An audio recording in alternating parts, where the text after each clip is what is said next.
think we should be able to start now.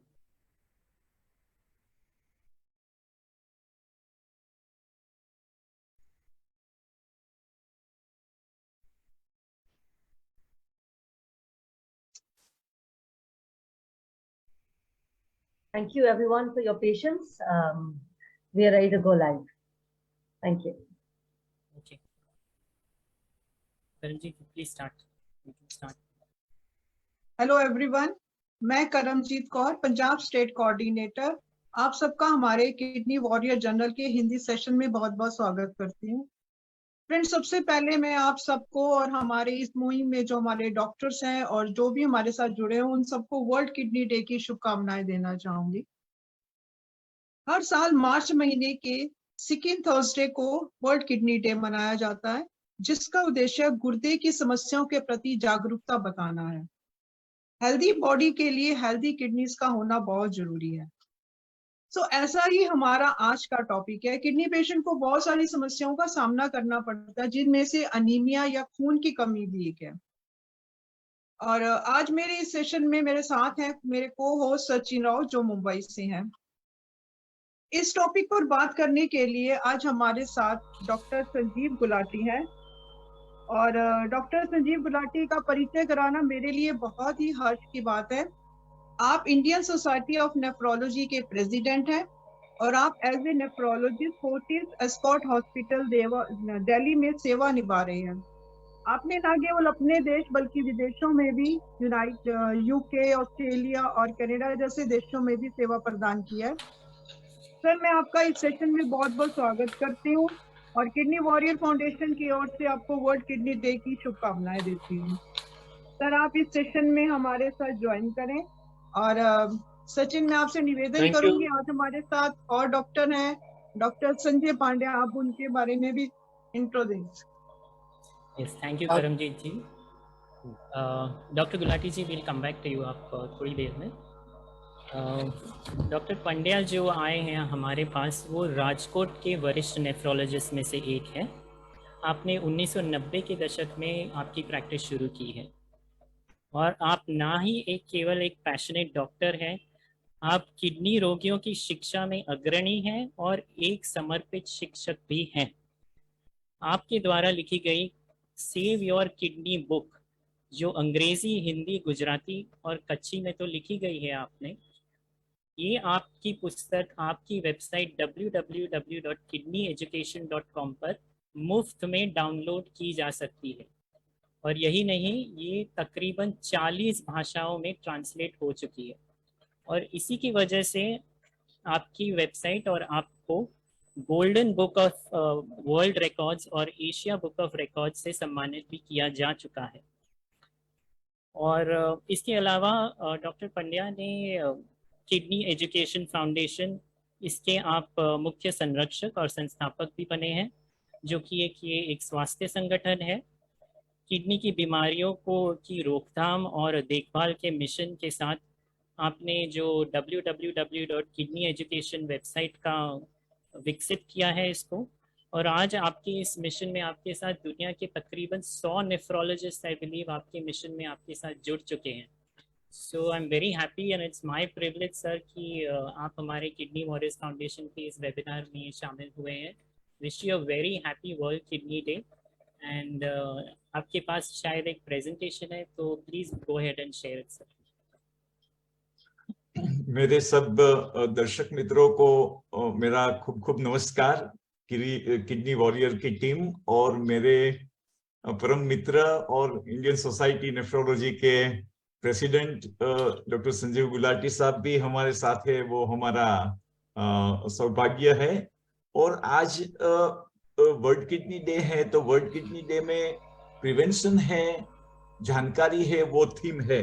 तो मैं थोड़ी बेसिक जानकारियां के बारे में आपको बताना चाहूंगा कि होने के बाद क्या होता है वो हम सब लोग को पता है, लेकिन हमारे फ्रेंड, फैमिली मेंबर्स, जिन लोग की किडनी अभी स्वस्थ है, वो लोगों को भी किडनी के बारे में जानना क्यों जरूरी है।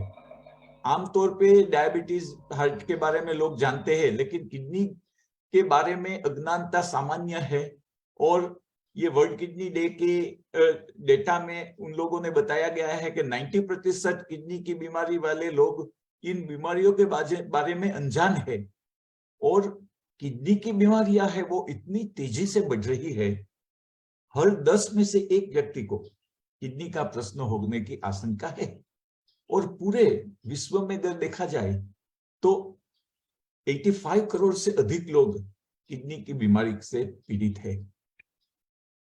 Chronic kidney disease, kidney failure होता है, आगे डायलिसिस की जरूरत होती है। ऐसे मरीजों को अगर देखा जाए तो हर साल विश्व में 24 लाख लोगों की मौत ये डिजीज से होती है। और ये घातक जो लाइफ थ्रेटनिंग बीमारी है वो अगर लिस्ट में देखी जाए तो वो 6th amongst all life threatening disease in world को हम गिन सकते हैं। इसलिए हमें इन बारे में जानना जरूरी है। और देखा जाए कि भाई सबसे महत्वपूर्ण किडनी फेलियर के कारण कौन है, तो डायबिटीज और ब्लड प्रेशर, ये जो दो चीज है वो सबसे महत्वपूर्ण है। हम आगे प्रिवेंशन के बारे में जाए उसके पहले थोड़ा सा बता दें कि भाई किडनी जो है वो हमारे शरीर में जो होती है वो फीमेल और मेल में एक समान होती है। उसका कार्य शुद्धिकरण, वाटर का संतुलन रखना, खून के दबाव पर नियंत्रण रखना, रक्त कण के एरिथ्रोपोइटिन बना के आरबीसी प्रोडक्शन, हीमोग्लोबिन मेंटेन करने की वो काम करते हैं, जिसके बारे में आज पूरा डिस्कशन होने वाला है। और ये क्रोनिक किडनी डिजीज क्या है? किडनी फेलियर मींस किडनी की कार्यक्षमता कम होना। और रक्त में जब ब्लड टेस्ट करने पे क्रिएटिनिन की मात्रा अधिक होती है तो उससे हमें पता चलता है कि कोई किडनी फेलियर है। और जिस बीमारी में धीरे धीरे लंबे समय में सुधार न हो सके, उस तरीके से दोनों किडनी क्षतिग्रस्त होती है, उसको हम सीकेडी या क्रोनिक किडनी डिजीज कहते हैं। नाउ हर आदमी को पता होना चाहिए कि भाई कैसे पता चले हमें कि किडनी की बीमारी है। तो उसके जो मेन सिम्टम्स है वो चेहरे एवं आंखों के चारों ओर सूजन आना, भूख कम लगना, उबकाई आना, वॉमिटिंग, उल्टी होना, वीकनेस होना, ब्लड प्रेशर होना जो कि यंग पेशेंट में भी दिखाई देता है। और जब उनका निदान होता है उस वक्त ब्लड प्रेशर बहुत ही ज्यादा होता है तो हमें सोचना चाहिए कि भाई किडनी की बीमारी तो नहीं है। नहीं, डायग्नोसिस सिंपल है, ब्लड प्रेशर मेजर करो और उसके साथ आप क्रिएटिनिन की जांच करो और यूरिन टेस्ट करो। तो इन 3 चीजों से हमारा डायग्नोसिस हो सकता है। और किन लोगों को अलर्ट रहना चाहिए? Diabetes, hypertension, heart problem, obesity, smoking, कुटुंब में किडनी का कोई प्रॉब्लम हो, एज 60 से ज्यादा हो, पेन किलर का लॉन्ग टर्म यूज की जरूरत पड़ी हो, ऐसे मरीजों को टेस्ट करवाना चाहिए। Blood pressure measurement, urine test for protein और खून में क्रिएटिनिन का बढ़ना, ये किडनी फेलियर की बीमारी की ओर इशारा करती है। अब आमतौर पे हर स्वस्थ लोग ऐसा जानना चाहते हैं कि भाई किडनी की देखभाल कैसे करें। तो कि रेगुलर व्यायाम करें और फिट रहे, सबसे महत्वपूर्ण healthy food and healthy weight, वो बहुत ही इंपॉर्टेंट है। नमक कम और चीनी कम, क्योंकि वो डायबिटीज और ब्लड प्रेशर से हमें बचाती है। डायबिटीज अगर हो तो डायबिटीज का सही कंट्रोल करना चाहिए, ब्लड प्रेशर का सही कंट्रोल करना चाहिए। देखो, हर 3 डायबिटीज के मरीज में एक मरीज को किडनी की बीमारी का खतरा रहता है और हर 5 हाइपरटेंशन के मरीज में एक मरीज को किडनी होने की संभावना रहती है। इसलिए दोनों बीमारी का कंट्रोल रहना बहुत ही जरूरी है। हर रोज 2 से 2.5 लीटर पानी पीना चाहिए। तंबाकू एवं धूम्रपान छोड़े, वो हार्मफुल है। पेन किलर दवाई अपने हिसाब से दवाई की दुकान से लेके खाना खतरे से खाली नहीं है, वो टालो आप।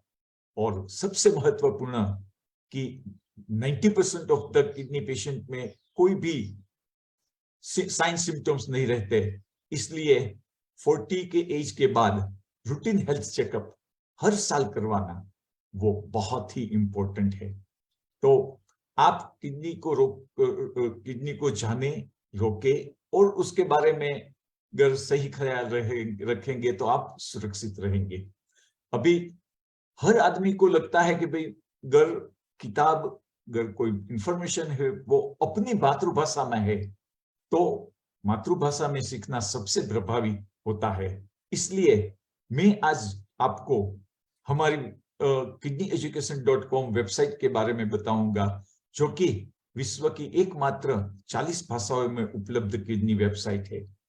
हमारा उद्देश्य किडनी रोगों की रोकथाम और देखभाल के लिए है और 40 लैंग्वेज में विश्व की सभी प्रमुख भाषाओं में किडनी के बारे में यह वेबसाइट जानकारी देती है। 200 पेज किडनी की बुक, 28 इंटरनेशनल लैंग्वेजेस और 12 इंडियन लैंग्वेजेस में इस वेबसाइट में फ्री अवेलेबल है। हमारी ये वेबसाइट जो कि टीम वर्क है वो प्राउड ऑफ इंडिया है, बिकॉज इसे वर्ल्ड रिकॉर्ड अवार्ड मिला है for E book in highest number of languages. 10 crore hits के साथ काफी मरीजों को, विश्व के काफी मरीजों को ज्ञान प्रदान करने का सौभाग्य हमें मिला है। ये sponsorship, donation, advertisement, funding free website होने की वजह से हमें स्ट्रॉन्ग ग्लोबल सपोर्ट मिला है। ये जो है वो हमारी 100+ नेफ्रोलॉजिस्ट की टीम है। विश्व के हर कोने से नेफ्रोलॉजिस्ट हमारे साथ है और उनकी सहायता से ये किताब बनी है। हमारे लीडर्स में जिन लोगों ने किताब बनाई है, Italian version is prepared by president International Society of Nephrology doctor Remuzzi sir और उनकी टीम, वो 2013 की बात है। और 2013 में जो international federation of kidney foundation के प्रेसिडेंट थे डॉक्टर गार्सिया सर, उन्होंने और उनकी टीम ने स्पेनिश वर्जन बनाया था। और अब इस वक्त विश्व की सब प्रमुख 20 से ज्यादा इंटरनेशनल ऑर्गेनाइजेशन है, वो हमारी वेबसाइट को एंडोर्स और प्रमोट कर रही है। We are blessed people and we are lucky that we are supported by everyone. हमारे इस साल के प्रमुख गाइड और लीडर्स में डॉक्टर संजीव गुलाटी सर है, जो कि इस बार हमारा सौभाग्य है कि हमारे साथ है। डॉक्टर विवेकानंद झा सर है। एपीआई के प्रेसिडेंट डॉक्टर गिरीश माथुर साहब ने भी हमें सहायता दी है और ये कैंपेन इन लोगों ने लीड किया है और हम ज्यादा से ज्यादा लोगों तक ये किताब पहुंचे, वेबसाइट पहुंचे, हेल्प पहुंचे, उसके बारे में हम प्रयत्न कर रहे हैं। अगर कोई आदमी, कोई मरीज, फैमिली मेंबर अपनी भाषा में किडनी की किताब मुफ्त निशुल्क लेना चाहते हैं तो ये जो हमारा नंबर है 9426933238, उस पे मैसेज करके लैंग्वेज का नाम बताने से आपको फ्री में व्हाट्सएप पे ये किताब आपको मिल जाएगी। मैं फिर से आप सब लोगों का, किडनी वॉरियर टीम का बहुत ही आभारी हूं कि हमें किडनी एजुकेशन के बारे में और किडनी के डिजीज को कैसे रोका जाए उसके बारे में बताने के लिए हमें अपॉर्चुनिटी दी गई। Thank you very much to all. Thank you so much doctor Pandya. Thank you so much. We will, जो नंबर, व्हाट्सएप नंबर सर ने दिया है वो डेफिनेटली हम हमारे कमेंट सेक्शन में शेयर करेंगे, so don't worry about that. अभी हम रुक करते हैं डॉक्टर संजीव गुलाटी की ओर, जो एक बहुत ही महत्वपूर्ण टॉपिक पर डिस्कशन करेंगे। So doctor Gulati, over to you. Any opening comments आपका कुछ होगा? उसके बाद हम करमजीत जी आपको पहला प्रश्न पूछेंगे। So over to you sir, any opening comments? So first and foremost, I think I would like to compliment Dr. Sanjay Pandya for this excellent work that he's been doing all these years. And not only that, he's a great leader and he's collected a number of people from all over the world who have, helped him. I've been lucky to be associated with this work, and I can tell you that for man, you cannot have a better knowledge source, because after all knowledge is the path. और आजकल के ज़माने में जहाँ पे आप लोग YouTube में मिसगाइड हो रहे हैं, उनको ऐसी अथॉरिटेटिव सोर्स पे जाना चाहिए। आप अगर आज YouTube पे जाएंगे, आप कम से कम ऐसे 40-50 वो मिल जाएंगे, स्टॉप किडनी डायलिसिस, किडनी की treatment, but they are untested and unvalidated therapies. Whereas ये जो इसमें जो व्यूज आए हैं, they are from global leaders all over the world, जो विश्व के, I think that is the one of the strongest points, it is been endorsed by everyone.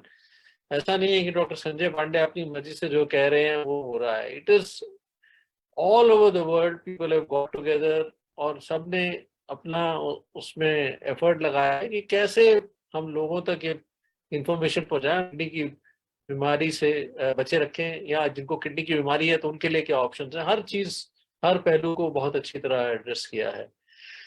Moving on to today's topic, anaemia and kidney disease. देखिए, anaemia यानी साधारण उसमें haemoglobin का कम होना होता है, और किडनी डिजीज के बारे में आज वर्ल्ड किडनी डे है, तो हम सब इकट्ठे हुए हैं इस बारे में बात करने के लिए। तो बहुत ही कॉमन प्रॉब्लम है। अगर हम सीकेडी यानी क्रॉनिक किडनी डिजीज देखें तो 70 से 80% लोगों को हीमोग्लोबिन कम होता है। यही नहीं है, जैसे अब हम कहते आए हैं कि ट्रांसप्लांट करा लें, ट्रांसप्लांट के बाद भी अनीमिया बहुत 20 से 50% लोगों को उसके बाद भी अनीमिया रहता है। और अनीमिया को डायग्नोज करना और उसका ट्रीटमेंट करना बहुत इंपॉर्टेंट है। In fact unexplained anaemia chronic kidney disease का अपने आप में एक लक्षण रहता है। तो इसीलिए ये एक ऐसा एस्पेक्ट है which is, we can call it the foundation of chronic kidney disease. अगर इसको हम एड्रेस करेंगे तो आपकी नींव अच्छी होगी, आपकी क्वालिटी ऑफ लाइफ बढ़ेगी, और आपकी किडनी डिजीज का प्रोग्रेशन स्लो होगा। बहुत सारे बेनिफिट्स हैं, हार्ट को बचाए रखती है, और इसमें कई रिसेंट एडवांसेस भी हुए हैं, हम आज के दिन वो डिस्कस करेंगे। थैंक यू सर, आपने बहुत अच्छी इंफॉर्मेशन दी हमें अनीमिया के बारे में।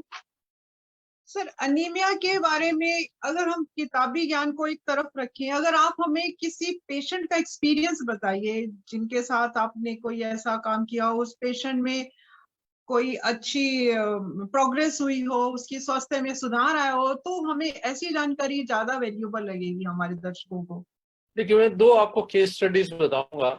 पहला कि अनीमिया में, हाँ, तो जो पहला केस स्टडी है, I think it dates back to 1988, 1988 में। तब मैंने अपनी पोस्ट ग्रेजुएशन पूरी करी थी, अभी मैं सीनियर एजेंसी कर ही रहा था।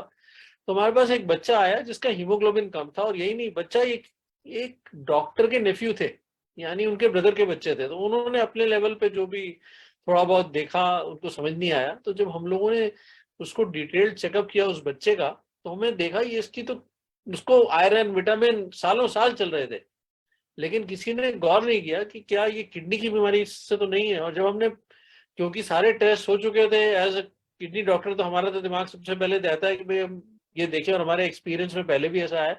तो उस बच्चे को क्रॉनिक किडनी डिजीज निकली, and anaemia was the symptom. तो ऑल क्रॉनिक किडनी डिजीज, जैसे आप जानते हैं कि एक साइलेंट किलर है। सो इसके सिम्टम्स बहुत वेरिड और नॉन स्पेसिफिक होते हैं। कोई ऐसा सिम्टम नहीं होता कि जो एकदम आप कहेंगे अरे ये तो क्रॉनिक किडनी डिजीज में ही है। कई बच्चों में ग्रोथ रुक जाती है, कईयों में हीमोग्लोबिन कम होता है, कई लोग थकान ज्यादा होती है, भूख कम लगती है। तो किसी कई और बीमारियों में होते हैं, बट अनीमिया उनमें से, unexplained anaemia should be investigated for underlying chronic kidney disease। तो एक पहलू तो ये कि भाई हमने अनीमिया पकड़ा और देखा क्रॉनिक किडनी डिजीज है, हमने उसकी ट्रीटमेंट शुरू की, और नीडलेस टू से कि उस बच्चे की स्कूल परफॉर्मेंस, ग्रोथ में कई गुना इम्प्रूवमेंट आई। सेकंड में आपको बताना चाहूंगा कि एक और बच्चा जो सबसे पहले मेरे पास 2.5 साल पे आया था, और ये बच्चे की हमारे एक किडनी के डॉक्टर थे, उन्होंने देखा कि हमारे पास भेज दिया जी, एक 2.5 साल का बच्चा है, इसका तो ज्यादा फ्यूचर नहीं है, और पेरेंट बहुत परेशान थे। और हमने देखा बहुत खून की कमी है, कमजोर था बच्चा, तो हमने उसकी सीकेडी की ट्रीटमेंट शुरू करी। लोग सोचते हैं किडनी की बीमारी की ट्रीटमेंट नहीं है, अर्ली स्टेजेस में बहुत अच्छी ट्रीटमेंट होती है, जिसमें यूरिन में प्रोटीन कम को रिड्यूस करना, हीमोग्लोबिन करेक्ट करना, और एसिडोसिस है उसको करेक्ट करना, ब्लड प्रेशर को कंट्रोल करना। तो उसके बाद जो उस बच्चे की प्रोग्रेस रही है, it is actually mind boggling. इसलिए मुझे वो केस याद भी रहता है। आज की डेट में उस बच्चे की उम्र लगभग 26 साल हो गई है। जी जी। उसकी जो एक्टिविटीज हैं, आप अगर मैं उस कोई बताएगा नहीं, किडनी से कोई कह ही नहीं सकता। वो अपने मोहल्ले की क्रिकेट टीम में है, उसने अपनी सारी एजुकेशन पूरी कर ली और अब वो एक मल्टीनेशनल कंपनी में काम कर रहा है, कंप्यूटर इंजीनियर है। साल में एक बार वैष्णो देवी की यात्रा करता है पैदल। शायद मैं भी नहीं कर पाता वो, जी ठीक है। सर। और cycling, sports, you name it, और वो उसकी हॉबीज में आता है, ठीक है। और कॉम्पिटिटिव क्रिकेट बाकी लोगों के साथ खेलता है वो। जी। कैसे कर पा रहा है ये? क्रिएटिनिन उसका 5-6 चल रहा है। एक चीज हमने उसके पेरेंट्स ने, जो मुझे अब याद आया, मैंने तब उनको बोला था, मैंने कहा देखिए हीमोग्लोबिन को बहुत अच्छा रखना है। अनीमिया उसका, हम मेरे पास जो रिकॉर्ड्स हैं, 11 से नीचे कभी हीमोग्लोबिन गया ही नहीं उसका।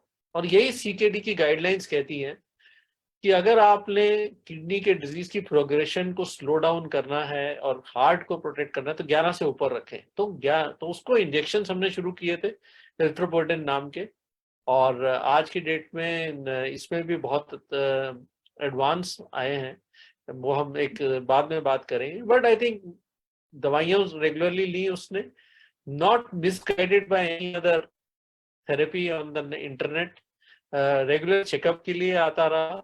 और अपना हीमोग्लोबिन उसने बाकी पेशेंट से जो मुझे दिख रहा है कि कभी भी 11 से कम नहीं किया। हमने तो बीच बीच में इंजेक्शन बंद भी किए। तो ये है एक हाउ अनीमिया। आज मुझे याद है एरिथ्रोपोएटिन के आने से पहले हमारे पास बहुत ज्यादा ट्रीटमेंट नहीं था अनीमिया का। थोड़ा बहुत आयरन के इंजेक्शन दे देते थे, मल्टीविटामिन के इंजेक्शन दे देते थे और खून चढ़ाते थे।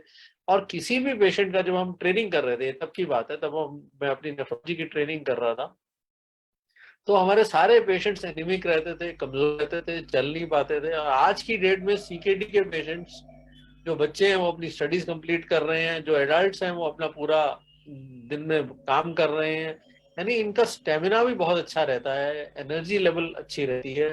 सो that is how treatment of anaemia has changed, we call it the spectrum of chronic kidney. CKD patient के लिए एक वरदान है। जी सर। सर, एनीमिया का अगर हम ट्रीटमेंट करें तो सीकेडी की प्रोग्रेशन को रोक सकते हैं या उसमें भी अच्छा जीवन जी सकते हैं? जी देखिए, सर। प्रोग्रेशन रोकना तो आज की डेट में संभव नहीं है, कहीं भी कोई ऐसी सर। दवाई नहीं आई। बहुत रिसर्च चल रही है कि एक बार क्रिएटिनिन बढ़ना शुरू हुआ, ईजीएफआर, किडनी फंक्शन गिरना शुरू हुआ, तो लोग तरह जगह जगह जाते हैं। जो डॉक्टर उनको बोलता है, सच्चाई बताता है, तो दूसरे डॉक्टर के पास भाग जाते हैं। दूसरा डॉक्टर उनको गलत यही जवाब देता है तो वो अल्टरनेटिव थेरेपीज पे चले जाते हैं।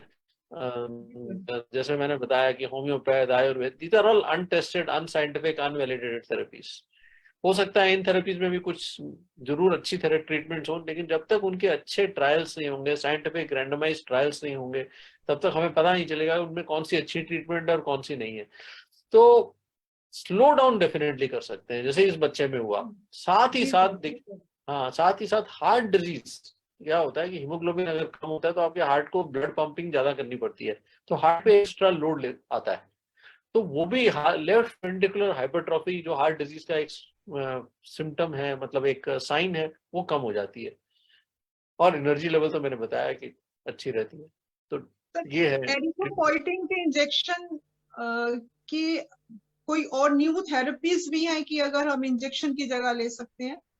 ठीक, जी हाँ। तो जैसे मैंने बताया कि 1900 ये है 90 या 91 में, हाँ 91 में एरिथ्रोपोएटिन इंजेक्शन इंडिया में अवेलेबल हुए।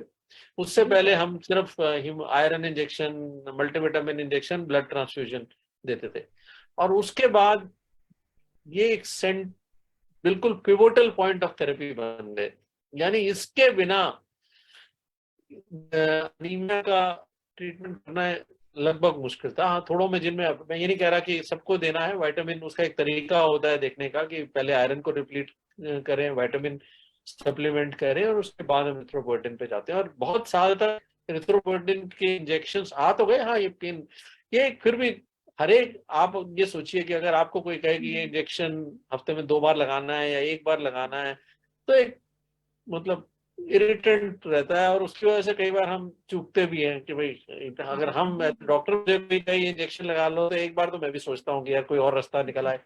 तो फिर एक दूसरा एडवांस आया कि भाई ये एक लॉन्ग एक्टिंग एरिथ्रोपोएटिन आ गया, कि उसकी जेनेटिक इंजीनियरिंग से उसकी थोड़ी हमने मॉलिक्यूल को डिफरेंट किया, जो आपको 15 से लेके 30 दिन में लगाना, तो वो एक अपने आप में एक बहुत अच्छा एडवांस था।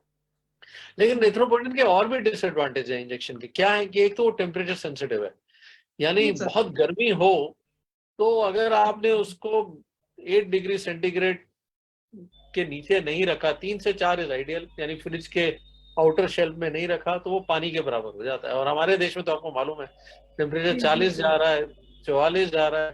तो ये अब कोई पता नहीं होता कि जब आप केमिस्ट की दुकान से ले रहे हैं तो वहां तक पहुंचने में वो कितने टेम्परेचर पे एक्सपोज हुआ, क्या हुआ उसका। तो temperature sensitivity is a big concern. और इसमें फिर एक इंडियन मॉलिक्यूल आया था ज़ायरॉक्स, जो थोड़ा लेस टेम्परेचर सेंसिटिव था, वो अपने आप में ही एक एडवांस था कि भाई उतनी स्ट्रिक्ट रेगुलेशन की जरूरत नहीं थी, थोड़ी बहुत गर्मी टॉलरेट कर लेता, लेकिन 15 डिग्री के ऊपर तो वो भी खा जाता था।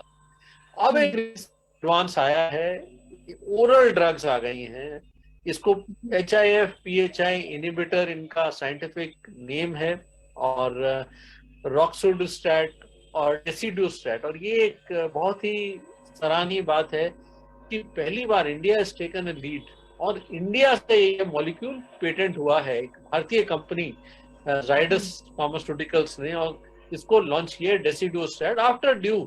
इसके भी ट्रायल्स हुए and I was involved in one of this trials. ऐसा नहीं है, हम लोगों ने पहले जैसे जब भी दवाई को स्टडी किया जाता है तो पहले उनके एनिमल ट्रायल्स होते हैं, फिर ह्यूमन वॉलंटियर्स, फिर patient trials. So I was involved in the patient trials, और हमने ये देखा कि बाय एंड लार्ज ये दवाई सेफ है। और मुझे इसके सब 2 एडवांटेजेस बहुत यूनिक लगे।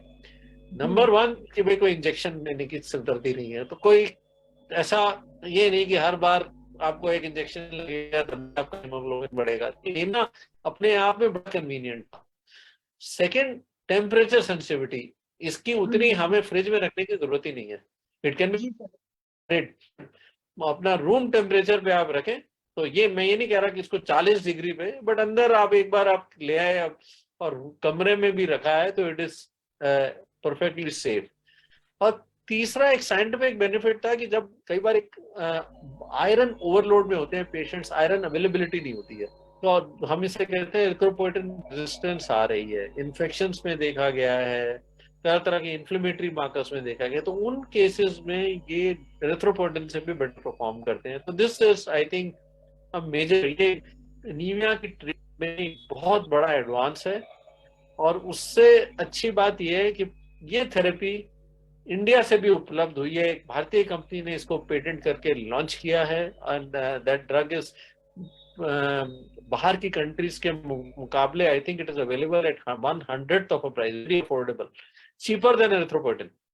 जी सर। तो ये एक बहुत बड़ी डेवलपमेंट है। सो आज वर्ल्ड किडनी डे के उपलक्ष्य में आई थिंक हम आप सबसे ये शेयर करना चाहेंगे। और जहां भी कोई पेशेंट सुन रहा है तो आप अपने डॉक्टर से जरूर पूछें इस रिसेंट एडवांस के बारे में, और ये सारे इंडिया में अवेलेबल है ये मेडिसिन अब। जी, ये तो हमारे लिए बहुत गौरव की बात है कि जायडस एक भारतीय कंपनी ने इतनी बड़ी देन दी है हमारे किडनी पेशेंट को, कि उन्हें बहुत राहत मिलेगी इंजेक्शन से अगर उनको ये फायदेमंद होती है। तो मैं तो सभी अपने जो पेशेंट्स हैं जो हमारे साथ जुड़े हैं कि भाई इसके बारे में जानकारी लीजिए और इसका इस्तेमाल कीजिए, उनको अच्छा स्वास्थ्य मिलेगा। सचिन, आप कुछ पूछना चाहेंगे कि नेक्स्ट क्वेश्चन मैं पूछ लूं? I think मुझे I want to bring in Dr. Pandya here. Yes. Sir जैसे डॉक्टर गुलाटी ने बताया कि उन्होंने वो केस स्टडी में, बच्चे के केस स्टडी में उन्होंने पाया कि जो अनीमिया की वजह से बाद में उनको CKD का शक हुआ। तो ऐसे CKD के डिटेक्शन में आप, जैसे आपने बताया कि CKD वैसे तो साइलेंट किलर है, बट ऐसे हाल ही में या ऐसा कुछ अर्ली डिटेक्शन के लिए कोई तो टेस्ट है जो हम कर सकते हैं कि हमें पता चले कि किडनी का कुछ तो प्रॉब्लम है? अच्छा, अभी देखा जाए तो एडल्ट में जो सीकेडी है उनका प्रमुख कारण 50% मरीज में डायबिटीज है। और डायबिटीज के बारे में मैं थोड़ी जानकारी बताना जरूरी समझूंगा। डायबिटीज के आमतौर पे मरीज को किडनी की प्रॉब्लम होने के बावजूद कुछ प्रॉब्लम नहीं रहते, तो डायग्नोसिस काफी लेट होता है। तो अगर कोई पेरिफेरी में है कि जहां कोई भी अच्छा रिसोर्स नहीं है, तो हर 3 महीने ब्लड प्रेशर मेजरमेंट करना और हर 3 महीने यूरिन टेस्ट करना। अगर डायबिटीज का मरीज जो नॉर्मल ब्लड प्रेशर पहले बताया गया है उसमें ब्लड प्रेशर डेवलप होता है, तो तुरंत देखना चाहिए कि भाई किडनी की बीमारी तो डेवलप नहीं हो रही है ना। दूसरी चीज के यूरिन में प्रोटीन की उपस्थिति, अगर यूरिन एल्ब्यूमिन प्रेजेंट है तो उसका महत्वपूर्ण कारण diabetic nephropathy, diabetic kidney disease, diabetes की वजह से किडनी में डैमेज होना है। उसके दूसरे भी कारण हो सकते हैं, लेकिन अलर्ट हो जाना जरूरी है और फिर उसकी जानकारी करनी जरूरी है। जिस मरीज को डायबिटीज की वजह से जो रेटिनोपैथी होती है, आंख के पर्दे में लेजर की ट्रीटमेंट लेनी पड़ती है, ऐसे मरीजों में किडनी की बीमारी की चांसेस बहुत ज्यादा रहते हैं। कुछ मरीज कहते हैं साहब अब तो पहले इंसुलिन 40 यूनिट था, अब तो 10 यूनिट में कंट्रोल है। तो डायबिटीज का अनएक्सपेक्टेड कंट्रोल होना, इंसुलिन या दवाई के डोज का कम होना, ये चीज है वो अलार्मिंग है, वो किडनी बिगड़ने के साइन हो सकते हैं। टू समराइज, ब्लड प्रेशर बढ़ना, सूजन दिखाई देना, आंख पे डायबिटीज की असर होना, इंसुलिन दवाई की मात्रा का कम होना, वो बहुत ही इंपॉर्टेंट साइन सिम्टम्स है। आपको डॉक्टर से कंसल्ट करना चाहिए। सबसे इंपॉर्टेंट बात, तो उसको प्रिवेंट कैसे करें? हर 3 महीने, 6 महीने और बाद में साल में एक बार यूरिन की माइक्रो एल्ब्यूमिनुरिया टेस्ट, जो कि यूरिन के रूटीन टेस्ट में एल्ब्यूमिन नहीं लाता है, लेकिन अगर माइक्रो एल्ब्यूमिन टेस्ट करवाया और अगर माइक्रो एल्ब्यूमिन के टेस्ट में और यूरिन एल्ब्यूमिन क्रिएटिनिन के रेशियो अगर ज्यादा पाया गया, तो वो सबसे अर्ली डायग्नोस्टिक्स फीचर है। और इस वक्त पर अगर निदान हो गया तो सही दवाई के साथ डिजीज को प्रिवेंट कर सकते हैं। तो ये बहुत ही इंपॉर्टेंट चीज है। आमतौर पे जो हमने साइन सिम्टम्स बताया वो तो बहुत इंपॉर्टेंट ही है, लेकिन डायबिटीज के बारे में मुझे ये अधिक जानकारी देना बहुत ही इंपॉर्टेंट बात समझ में लगता है। तो डायबिटीज में आपके हिसाब से शुगर लेवल ऑप्टिमम क्या होना चाहिए? देखो, अगर डायबिटीज में HbA1c है वो 6 to 6.5 है, तो उससे तो बढ़िया कोई चीज नहीं है। और लाइफस्टाइल मॉडिफिकेशन बहुत ही इंपॉर्टेंट डायबिटीज के मरीज के लिए, हर किडनी के मरीज के लिए जो इंपॉर्टेंट चीज है वो ये है कि डाइट और दवाई के साथ डेली वॉक, एक्सरसाइज भी महत्वपूर्ण है। लोगों को पता ही नहीं है कि एक्सरसाइज है वो प्रिवेंशन ऑफ किडनी डिजीज, और किडनी डिजीज है उनके बाद भी उसको आगे बढ़ने की रोकथाम में इंपॉर्टेंट है। तो मैं आज मेरे सब दर्शक मित्रों को बताना चाहता हूं कि कोई भी स्टेज में डायबिटीज में किडनी होने पर, नहीं होने पर, किडनी के मरीजों में डायलिसिस पे हो या दवाई पे हो, सभी मरीजों को अपनी फिटनेस के अनुसार अगर एक्सरसाइज करेंगे तो उससे बहुत ही फायदा मिलेगा। गुलाटी साहब भी मेरे साथ एग्री होंगे। एब्सोल्युटली, आई थिंक इसमें कोई शक नहीं है कि माइक्रो एल्ब्यूमिनुरिया अर्लीस्ट टेस्ट है। साथ ही साथ बहुत सारे लोग ना KFT में सीरम क्रिएटिनिन को देख के क्वाइट सेटिस्फाई हो जाते हैं। सीरम क्रिएटिनिन आज की डेट में कोई बहुत एक्यूरेट मार्कर नहीं मानते किडनी डिजीज का। एक EGFR टेस्ट होता है all patients would insist on an EGFR. बहुत कॉम्प्लिकेटेड टेस्ट नहीं है, एस्टिमेटेड GFR बोलते हैं, जो परसेंटेज किडनी फंक्शन बताता है। और ये एक्चुअली एक फॉर्मूला बेस्ड कैलकुलेशन है। अगर आपका सीरम क्रिएटिनिन हुआ है तो इससे हम EGFR निकाल सकते हैं, और ये किडनी की डिजीज को क्रिएटिनिन के कंपेयर टू क्रिएटिनिन अर्ली पकड़ता है। तो we should insist on EGFR estimation along with माइक्रोएल्बुमिनुरिया अगर हमें early detection of kidney disease को रखनी है तो। हाँ, मैं भी गुलाटी साहब के साथ एग्री होता हूँ, लेकिन एक सिंपल बात कि EGFR है वो क्रिएटिनिन से डिराइव की गई कैलकुलेटेड फॉर्मूला है। तो मैं तो बताऊंगा नहीं, क्रिएटिनिन कराओ और क्रिएटिनिन का एनालिसिस मत करो, उससे आप EGFR कैलकुलेट करके फिर आप इंटरप्रिटेशन करो। क्योंकि हम बोलते हैं कि EGFR कराओ, तो कुछ लोग साहब हमने लैब में बोला कि EGFR का टेस्ट करो, तो लैब वालों ने मना कर दिया। तो मैं बताऊंगा कि नहीं, टेस्ट तो क्रिएटिनिन का ही करना है, लेकिन इंटरप्रिटेशन क्रिएटिनिन का नहीं, उनके कैलकुलेटेड डिराइव्ड EGFR से करना है। जी जी सर।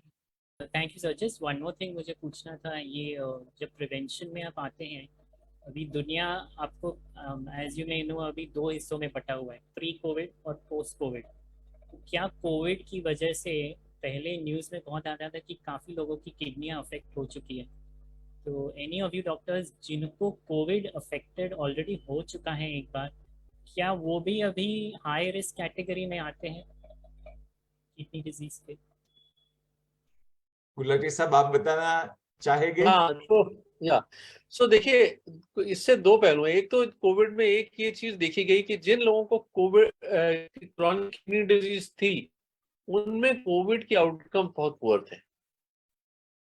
ठीक है, माइल्ड भी थी, दे डिड वेरी पुअरली। तो इसलिए ये एक और बात आई सामने कि अगर आपने कोविड से बचना है और बाकी किसी भी इन्फेक्शन से बच के रहना है, तो अपनी किडनीज को प्रोटेक्ट करें, किडनी फंक्शन प्रिजर्व करके रखें। जितनी सीवियर किडनी डिजीज थी उतना कोविड में आउटकम पुअर था, और ये हम बाकी इन्फेक्शन में भी देखते हैं।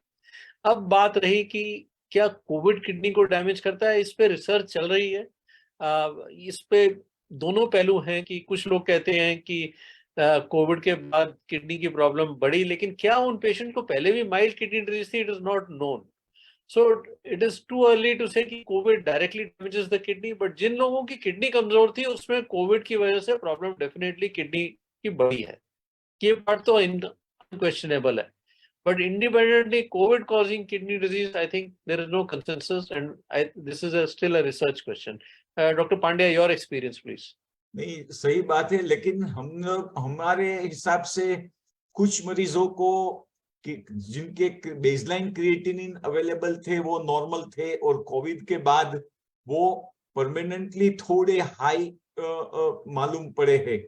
तो ये जो राइज है वो कोविड की वजह से है, रेमडेसिविर की वजह से है, या कोई इंडिपेंडेंट थर्ड चीज है, वो बताना मुश्किल है। लेकिन कोविड के बाद क्रिएटिनिन का बढ़ना, high creatinine to some extent हमने काफी देखा है। जी जी सर। कि Karamjeet ji, next question over to you. Sir मैं छोटा सा क्वेश्चन डॉक्टर गुलाटी से पूछना चाहूंगी। सर एक क्वेरी है, सर फेरेटिन अगर हाई है, गुलाटी सर मेरी बात सुन रहे हैं? हाँ जी, बिल्कुल। हाँ सर, फेरेटिन हाई है तो क्या आयरन नहीं ले सकते? अगर ऐसा है तो HB लो है तो क्या करें? बिल्कुल सही। सो अगर आपका फेरेटिन 800 से ज्यादा है, 800 से ज्यादा है, तो आपको आयरन देने से नुकसान होगा।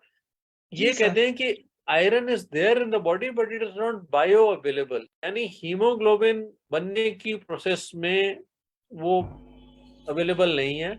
और ऐसे केसेस में जिनमें आयरन फेरेटिन हाई है, हीमोग्लोबिन लो है, ये जो मैंने दवाई बताई HIF PHI इनहिबिटर जिसका नाम ऑक्सीमिया है, वो बहुत ही यूजफुल साबित हुई है हमारे एक्सपीरियंस में। डॉक्टर पांड्या से भी जानना चाहेंगे उनका क्या एक्सपीरियंस रहा है। सही बात है, अच्छी दवाई है, और सबसे इम्पोर्टेंट ये चीज है कि इंजेक्शन नहीं लेने हैं तो फिर डॉक्टर के पास जाना नहीं पड़ता है। तो उससे क्या है कि जैसे सब दूसरी दवाई ले रहे हैं घर पे, उसी तरीके से ले सकते हैं, तो जो लाइफस्टाइल है वो सही रहती है, क्योंकि हर मरीज जो पेरिफेरी में रहता है उसे इंजेक्शन के लिए लोकल फैसिलिटी अवेलेबल नहीं होती है। जी सर। तो टेबलेट होने की वजह से बहुत ही उस तरीके से फायदा है। सर ये ऑक्सेमिया या ओरल ड्रग की जो बात कर रहे हैं हम लोग, क्या ये कोई भी पेशेंट ले सकता है या उसमें भी कोई रिस्ट्रिक्शन हो सकती है? कोई एज ग्रुप है या कोई ऐसा कुछ हो सकता है कि ये सभी के लिए यूजफुल है? देखिए, कोई भी दवाई मेडिकल जी जी सुपरविजन में लेनी चाहिए, ठीक है। जी सर। पहला, जब तक आपके नेफ्रोलॉजिस्ट आपको ओके ना करें। तो जी कुछ सर। पेशेंट्स जिनको ये देखा गया रीसेंट हार्ट अटैक हुआ है, हार्ट की प्रॉब्लम आई है, उनमें हम ये नहीं देते, we wait for minimum 3 months. जिन लोगों को कैंसर का रिस्क ज्यादा है उसमें भी ये अवॉइड की जाती है, या जी कैंसर सर। सर्वाइवर्स हैं, कैंसर हो चुका है, अब रिकवर कर चुके हैं, उनमें नहीं देनी है। तीसरा, जिनमें आईज की प्रॉब्लम, कुछ रेटिनोपैथी ज्यादा है, जी सर। डायबिटिक पेशेंट्स हैं जिनमें रेटिनोपैथी ज्यादा है, तो उसमें ये थोड़ा अवॉइड करनी चाहिए, अभी तक का एक्सपीरियंस ये बता रहा है। But by and large vast majority के लिए अच्छी दवाई है, and take it under medical supervision. जी सर, थैंक यू। सचिन, आप पूछेंगे कुछ? Sir, any side effects of this new drug? जब भी कोई नई दवाई होती है, कोई आज तक ऐसी दवाई नहीं हुई जिसका इफेक्ट होता है और साइड इफेक्ट नहीं होता। हर एक दवाई के साइड इफेक्ट्स रहते हैं। सो कुछ लोगों को जॉइंट पेन्स रही हैं, बहुत माइनर से साइड इफेक्ट्स हैं, ना के बराबर हैं, यही मैं कहूँगा। बट अगेन, आप ले रहे हैं तो अपने डॉक्टर से टच में रखें और मॉनिटर कराते रहें। जी सर। सर, सो जैसे अगर समझो किसी का ईको और नॉर्मल आयन इंजेक्शन से एचबी मेंटेन हो रहा है, तो क्या आप सजेस्ट करेंगे कि वी स्विच ऑन टू ऑक्सीमिया? तो देखिए, अगर तो वो ठीक चल रहा है और if he is comfortable on erythropoietin, on to this thing. My first criteria for switching would be जिनमें रिस्पॉन्स नहीं आ रहा है विद एरिथ्रोपोएटिन और फेरेटिन बहुत हाई है, इनको तो शिफ्ट में करना ही है। Second, rural areas, remote areas में है patients, availability is a big concern. हर बार शहर में आके एरिथ्रोपोएटिन खरीद के उनको आइस में रख के ले जाना है। This group of patients also I would like to tell them कि भाई आप, ये इजियर थेरेपी है तो इस पे स्विच कर सकें।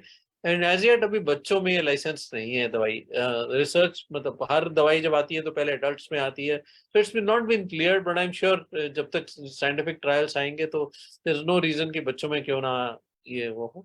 तो कुछ पेशेंट्स में डेफिनेटली, इनमें अभी हम थोड़ा अवॉइड करेंगे। Thank you so much, sir. I think we'll move on towards the ending of the seminar. Dr. Pandya से मेरा next question है. Sir, I was reading about जो CKD के different risk groups हैं.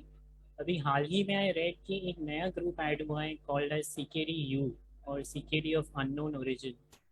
तो does that mean कि सभी लोग CKD के लिए we are susceptible to it, या क्या हमें देखो, सभी को सतर्क रहना चाहिए अभी?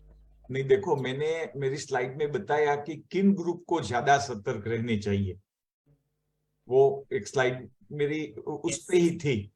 लेकिन क्या होता है कि सीकेडी जब होता है तो किडनी डैमेज हो जाती है, और डैमेज जब हो जाती है उसके बाद में बेसिक डिजीज क्या है, ग्लोमेरुलोनेफ्राइटिस है या दूसरी कोई चीज है, वो बताना मुमकिन नहीं है।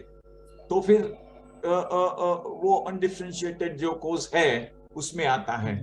तो क्योंकि बायोप्सी तो कर नहीं सकते, क्योंकि biopsy is not indicated, may be harmful, kidney में ब्लीडिंग भी ज्यादा हो सकता है जो स्क्लेरोज्ड स्मॉल कॉन्ट्रैक्टेड किडनी है।